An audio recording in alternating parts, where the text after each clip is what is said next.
各位同學，你哋好，我係梁姑娘，公教婚姻輔導會嘅姑娘。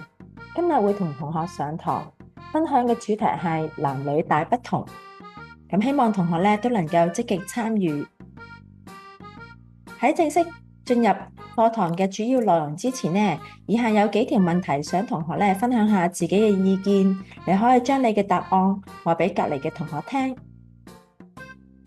第一條，依家係男女校，唔知你哋知唔知道你個班有幾多位男同學或者女同學，或者你哋間學校有幾多位男同學同埋女同學呢？希望你哋都能夠知道正確嘅答案。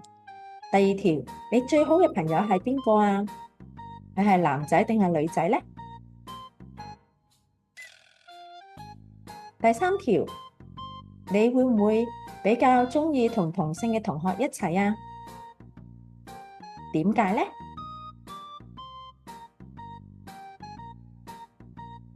相信各位同學嘅答案都會類近嘅。大部分嘅同學都鍾意同同性嘅同學相處，可能因為大家嘅性格同埋想法係會相同，亦都同其他異性同學相處嘅時候，覺得感覺唔係好習慣，覺得怪怪地或者唔明白。咁呢啲都係好正常嘅事。不過喺依間學校或者喺呢個社會入邊，其實都會有男仔女仔。我哋會唔會嘗試下去了解異性嘅想法，或者嘗試同佢哋相處，甚至一齊合作呢？最後一條，你有冇鍾意嘅明星啊？佢又係邊個啊？通常中學生都爭住答呢條問題嘅噃。男同學通常鍾意啲樣子清純、身材美好嘅女星，而女同學就會鍾意英俊瀟灑、有才華嘅男神㗎喎。呢個都係反映緊我哋人長大之後都會開始對異性有興趣，希望能夠認識佢哋，亦都會希望能夠有自己鍾意嘅人。呢個都係正常不過嘅事，我哋每個人都會面對㗎。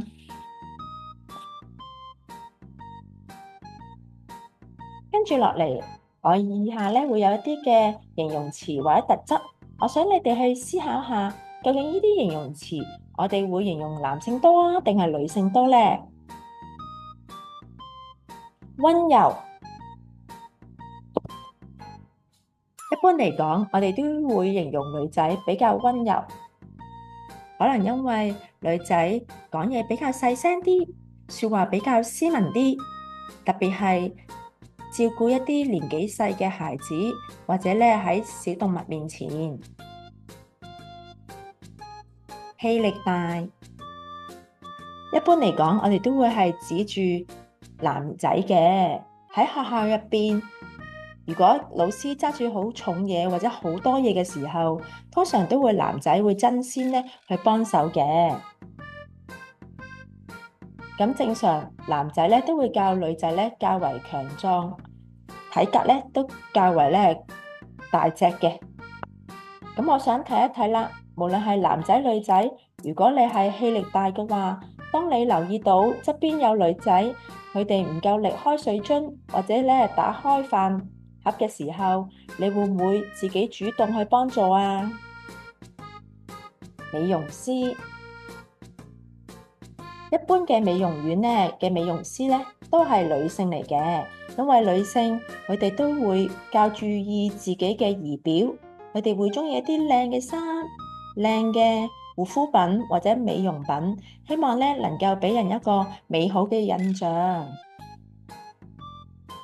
不過我又提下一啲嘅男仔啦，希望你哋都能夠時時都留意自己嘅外表，唔係叫你好似女仔咁姿整，而係要時時保持自己嘅頭髮啊、指甲啊、書包啊、個人物品啊整齊清潔。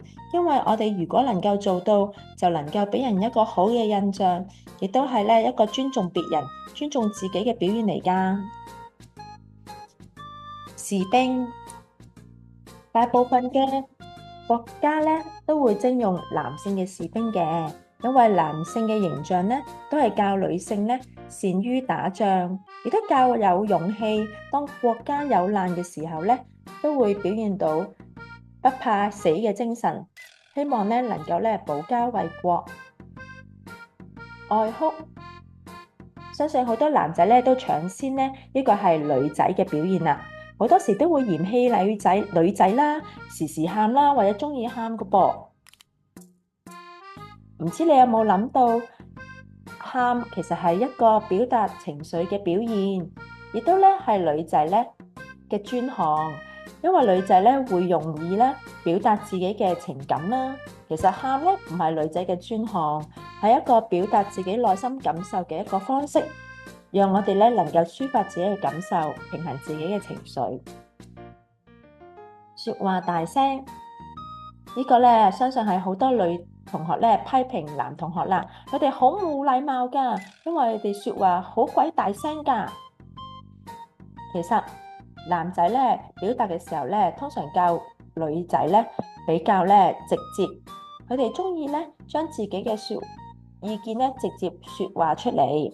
其實我哋可以嘗試用欣賞嘅角度去睇，無論係朗誦、做話劇，或者喺課堂度答老師問題嘅時候，我哋都需要說話大聲同埋清晰。不過男同學，當你同同學相處傾偈嘅時候，你都要留意自己嘅聲浪係咪適合。如果唔係，你就會好容易令人唔舒服，或者俾人粗魯嘅感覺㗎噃。足球，好多男仔咧都中意踢波或者球類活動。喺小息操場上面，我哋都會見到好多男同學啦，會中意跑跑跳跳。係咪因為佢哋中意貪玩呢？部分係因為咁樣嘅，亦都因為咧教女仔啦，比較女仔啦，男仔咧係會更加咧精力充沛。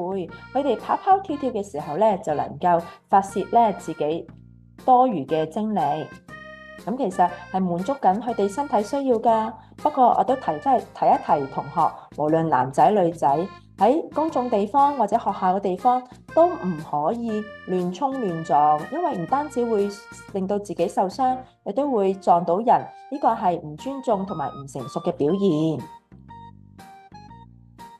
烹飪烘焙，我諗大部分同學都會咧覺得咧女性啦係會咧叻煮飯啊、整蛋糕啊，同埋焗麵包嘅。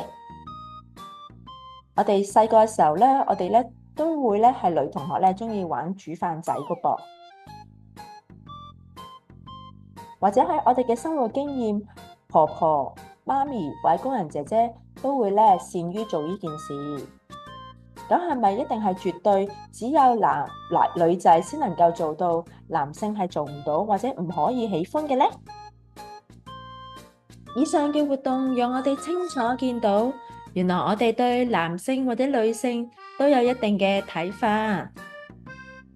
咁呢啲嘅睇法係嚟自邊度嘅呢？或者點解我哋會對男性女性有唔同嘅睇法呢？原因好簡單，其中一點係因為嚟自我哋嘅生活經驗，就例如我哋嘅屋企家人工作嘅分配。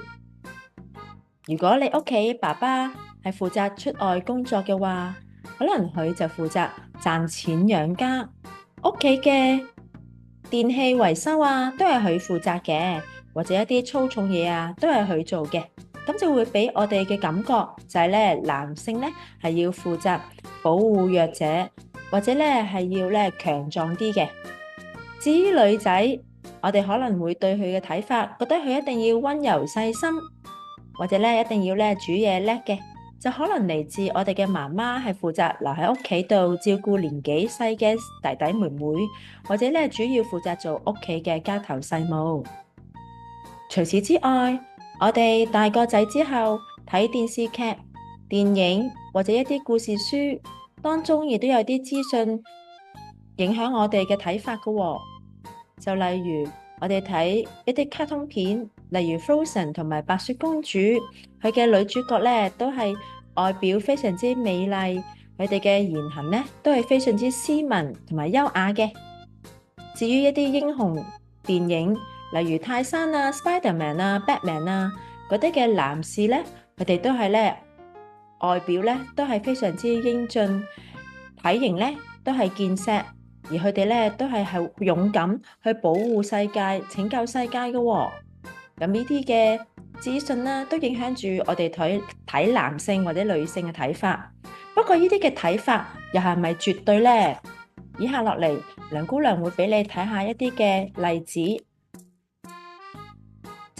就住興趣方面，英超咧當然啲運動員啊，或者係場上面嘅觀眾啊，9成9咧都係男性嘅喎。不過運動項目或者一啲球賽係咪淨係限於男性去參加呢？就例如你哋學校呢啲嘅球隊都會有男女同學會參加嘅喎，佢哋咧亦都好努力，亦都有好好嘅成績添。又例如整蛋糕或者整麵包，又係咪真係淨係限於女性中意嘅呢？又未必嘅喎，因為時間嘅轉變、社會嘅進步，屋企咧唔單止男人咧會出去啦，甚至女人咧都會出去嘅喎。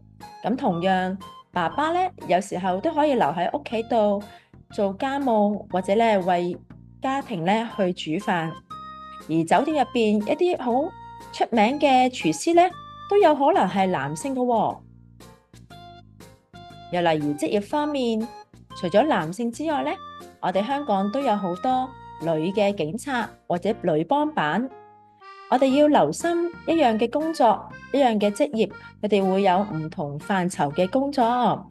警察除咗要查案捉賊之外咧，佢哋亦都會喺唔同部門工作，就例如海關啦，佢哋有可能要去做搜身啊，或者去其他工作。咁有時候女警察咧做起事嚟咧會比較方便，所以無論男性女性，只要佢哋有適當嘅體能訓練，佢哋都能夠勝任唔同嘅工作，就算體能要求咧都能夠咧符合到嘅噃。又例如老師啊，我哋細個嘅時候可能係幼稚園啊、小學啊，Miss 嘅數量咧一定咧會比咧阿 Sir 嘅數量咧多嘅，就因為咧女 Miss 會咧對年紀細嘅小朋友更加細心同埋更加溫柔。咁係咪代表男阿 Sir 就唔能夠去幼稚園或者小學工作呢？又未必係喎，因為咧亦都有好多咧幼稚園生啦，係好中意啲阿 Sir 嘅喎，因為佢哋講故事咧，因為佢哋帶活動有趣等等。咁所以咧，其實我哋無論係男生女生啦，只要我哋有興趣，亦都發掘咧自己有呢方面嘅強項咧，亦都唔需要限制自己嘅興趣或者職業選擇。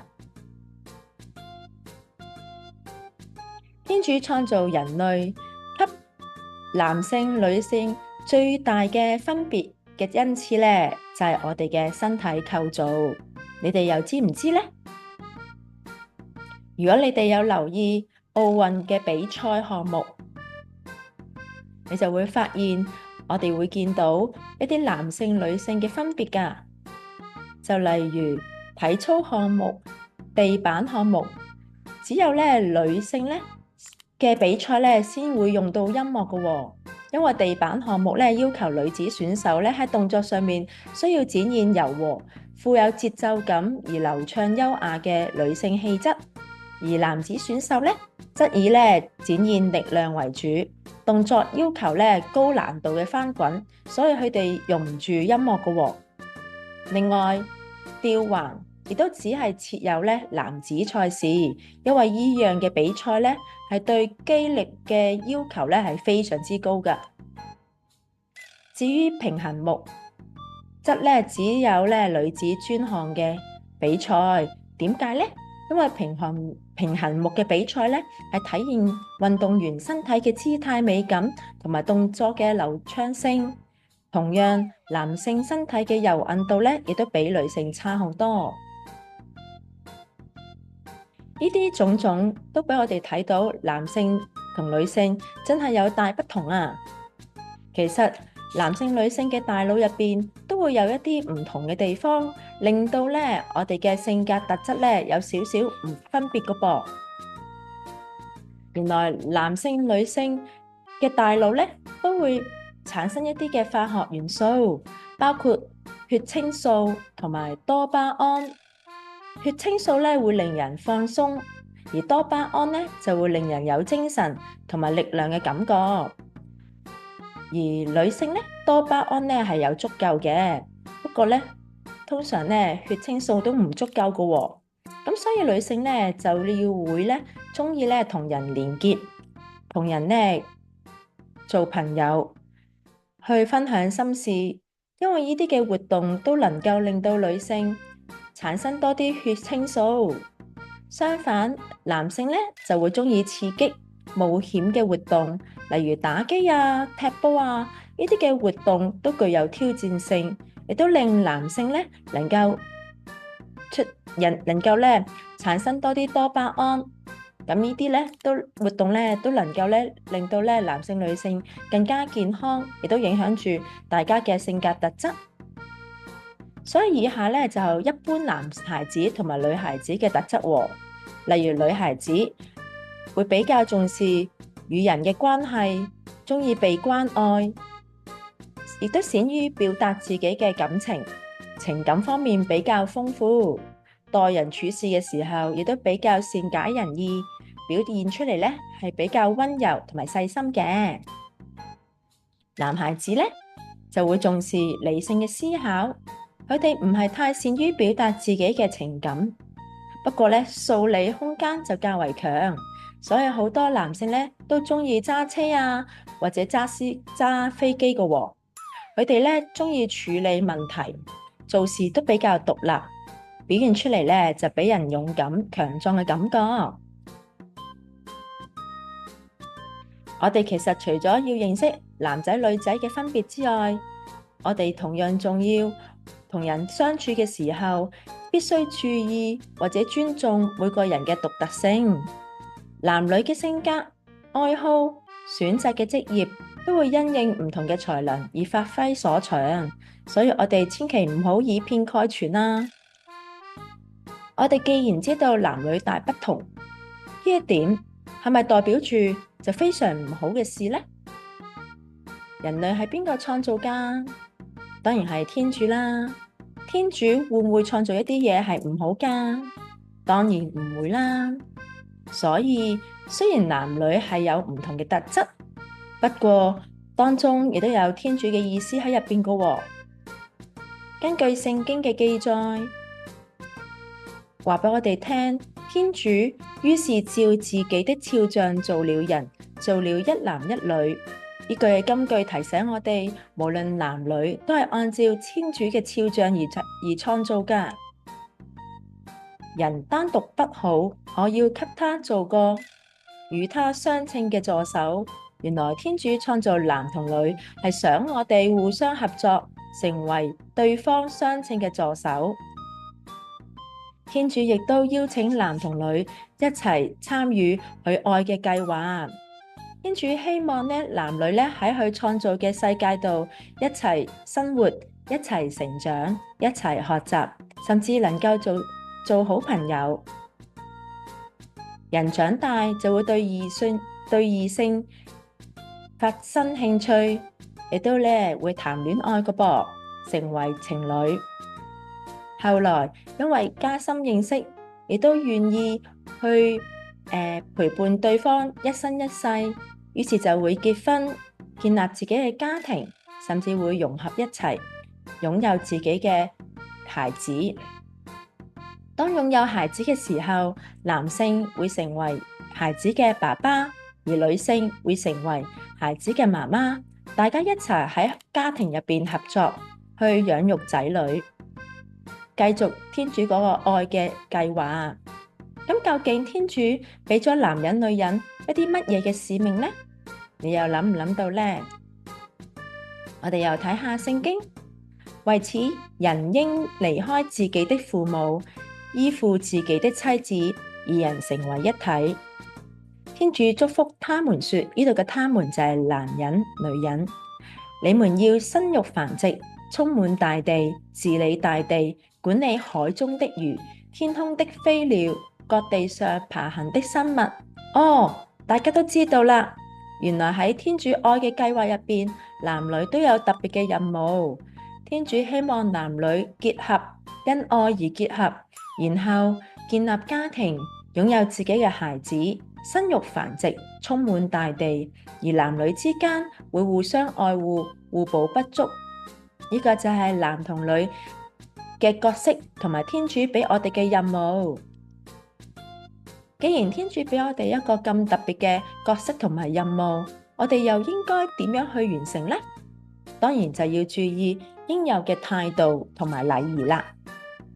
以下有3分鐘嘅片段，當中有3位同學 Tony、Peter 同埋 Lucy， 佢哋咧嘅對話咧都非常之有趣嘅喎。希望各位同學都能夠留心睇，然後咧就嘗試回答跟住落嚟嗰4條問題。而家去片。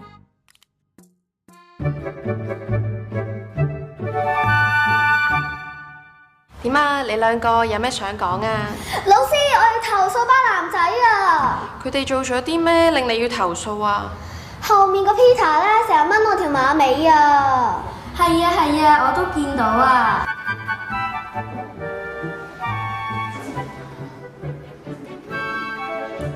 而前面嗰個 Tony 咧就成日話我似豬啊，我覺得好騷擾啊！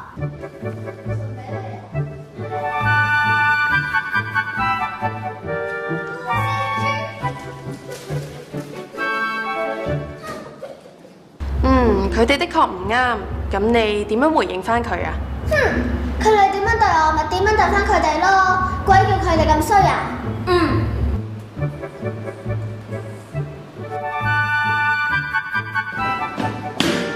矮仔。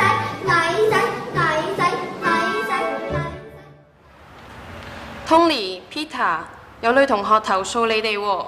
Peter 咧，你就上堂嘅時候扯人條馬尾。Tony 咧，你又笑同學似豬喎，係咪有件咁嘅事啊？老師，你千祈唔好聽班女仔亂講啊！佢哋當正自己係公主咁，我哋做咩公主都唔會滿意噶啦。係咯，佢哋成日投訴，都唔知幾煩啊！點解你哋咁講啊？上次啊 ，Miss 張叫我同啲女仔搬嘢喎，啲物資好重啊嘛，但係啲女仔話自己唔夠力，翹埋隻手企喺隔離，喐都唔喐，要我自己一個搬喎。係咯，仲有啊，啲女仔少少事就喊，仲同老師告狀，我真係唔敢同啲女仔做朋友啊！你哋嘅投訴我會處理，不過你哋講到異性同學咁多缺點，我想你哋客觀啲諗下，對方有冇咩優點係值得欣賞嘅呢？男仔嘅優點，我真係諗唔到咯。女仔有咩值得我哋欣賞，我真係唔知啦。呢個問題真係仲難過考試啊！剛才大家都睇咗一個3分鐘嘅片段，當中亦都有提到男仔女仔對雙方都有唔同嘅投訴。而家我就希望同學能夠用2分鐘嘅時間，將你嘅答案分享俾同學或者老師聽。第一題，片中嘅女同學對男同學作出乜嘢嘅投訴啊？第二條，片中嘅男同學又對女同學有啲咩投訴呢？第3條，當遇上以上嘅情況，你又會點樣處理啊？第4條，你又能唔能夠諗到一啲異性嘅優點呢？而家有2分鐘，將你嘅答案話俾老師聽，或者同隔離同學分享。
好，2分鐘呢過咗啦，希望同學呢都能夠諗到異性嘅一啲嘅優點喎。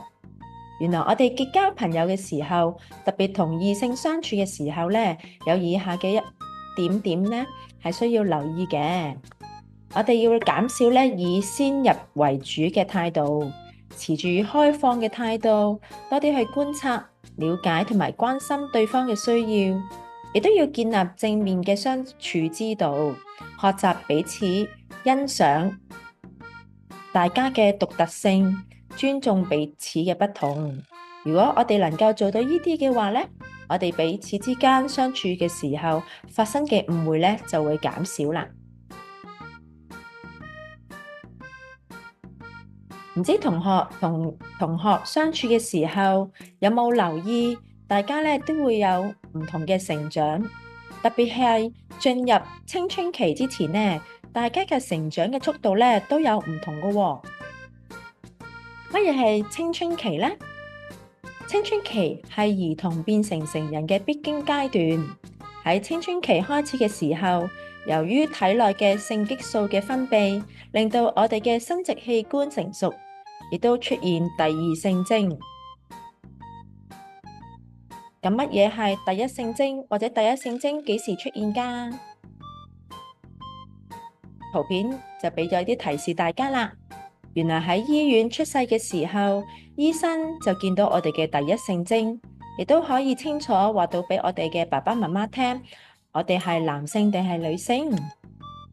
當我哋進入青春期嘅時候，男性女性都會出現第二性徵，包括身體上面會多咗一啲嘅體毛，女性嘅乳房會隆起，骨盆會變寬，而男性呢，同樣喉結會突出，肩膊呢亦都會變寬嘅噃。通常女性呢係會比男性呢係較為早熟。男孩子一般會喺12歲至16歲之間開始青春期，而女孩子呢一般就喺9歲至14歲嘅左右呢開始青春期喎。當我哋了解青春期嘅轉變嘅時候，我哋同人相處就要特別留意。你可能會發現自己或者你嘅同學已經進入青春期，即係話身體嘅外形亦都有急速嘅轉變。我哋要保持尊重嘅態度，唔可以隨便用人哋嘅身體或者外表作為說話嘅內容，亦都唔可以取笑別人、傷害別人嘅感受啊！同人相處必須要注意身體嘅界線，相信大家都會有打波或者睇比賽嘅經驗。球場上面嘅界線係提醒我哋要遵守秩序。如果我哋出界嘅時候呢，我哋就會犯規或者會輸波嘅噃。同樣，人與人相處都必須要注意身體嘅界線。身體嘅部位大致可以分為3部分。我哋嘅膊頭、手係容許朋友接觸或者表達關懷。我哋有時會搭搭膊頭或者握握手，表示友好。